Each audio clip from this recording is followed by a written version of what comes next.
ये क्वेश्चन है जो कि आरआरबी एनटीपीसी पिछले साल ही आया था और इलाहाबाद हाई कोर्ट आरओ में पूछा गया था और झारखंड जेएसएससी में ही आया था। कह रहा है कि what type of farming is practices in hill region by cutting slopes into the step. पहला है मिक्स्ड फार्मिंग, दूसरा है एक्सटेंसिव फार्मिंग, तीसरा है वेटलैंड फार्मिंग और आखिरी है टेरेस फार्मिंग। तो ऑप्शन डी इसका राइट है। ये जो टेरेस फार्मिंग है ये पहाड़ी इलाकों में ज़मीन ढलान वाली यानी स्लोपिंग होती है। अगर वहाँ सीधी खेती की जाए तो बारिश का पानी सारी मिट्टी और खाद को बह ले जाएगा।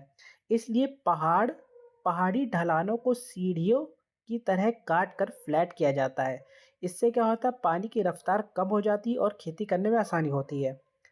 हम मिक्स्ड फार्मिंग को अगर देखें तो जब किसान एक ही खेत में फसल भी उगाता है और साथ में पशुपालन भी करता है तो वो मिक्स्ड फार्मिंग होती है। फिर है एक्सटेंसिव फार्मिंग। ये बहुत बड़े इलाके में की जाने वाली खेती है। इसमें ज़मीन बहुत ज़्यादा होती है लेकिन प्रति एकड़ मेहनत और पैसा कम लगाया जाता है। यह अक्सर कम आबादी वाले देशों में की जाती है। फिर है सबसे आखिरी वेटलैंड फार्मिंग।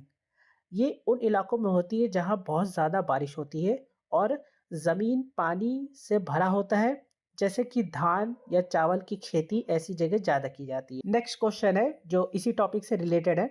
ये एमपीपीएससी 2018 में आया था, इलाहाबाद हाई कोर्ट के सीए कंप्यूटर असिस्टेंट वाले में आया था और यूपीपीएससी 2015 में आया था। कह रहा है झूम कल्टीवेशन का दूसरा नाम क्या है और ये कहाँ की जाती है। तो इसका जो दूसरा नाम है वो शिफ्टिंग कल्टीवेशन है और ये उत्तर पूर्वी भारत जैसे कि असम मेघालय में प्रसिद्ध है। इसमें जंगल के एक हिस्से को काट कर या जलाकर खेती की जाती है, फिर कुछ समय बाद दूसरी जगह चले जाते हैं, इसीलिए इसको शिफ्टिंग फार्मिंग कहते हैं। अब ये जो नेक्स्ट क्वेश्चन है ये यूपीपीएससी 2015 में, एसएससी एमटीएस 2021 में और झारखंड जेपीएससी में आया हुआ है। पूछ रहा है जो टेरेस फार्मिंग होती है वो सबसे ज़्यादा किस राज्य में की जाती है भारत में। तो इसका जो राइट आंसर है वो है उत्तराखंड। हिमालय राज्य होने के कारण यह खेती योग्य समतल जमीन में नहीं हो सकती और ये पहाड़ी एरिया में होती है, तो इसलिए ज़्यादातर ये उत्तराखंड में होती है।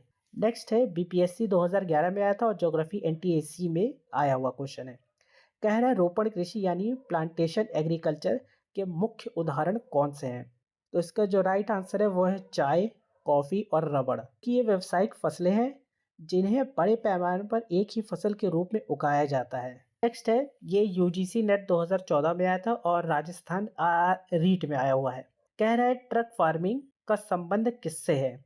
जो ट्रक फार्मिंग है वो सब्जियों की खेती से संबंधित है यानी वेजिटेबल कल्टीवेशन, क्योंकि सब्जियों को रात भर में ट्रक के जरिए बाजार पहुंचाया जाता है इसलिए इसे ट्रक फार्मिंग कहते हैं।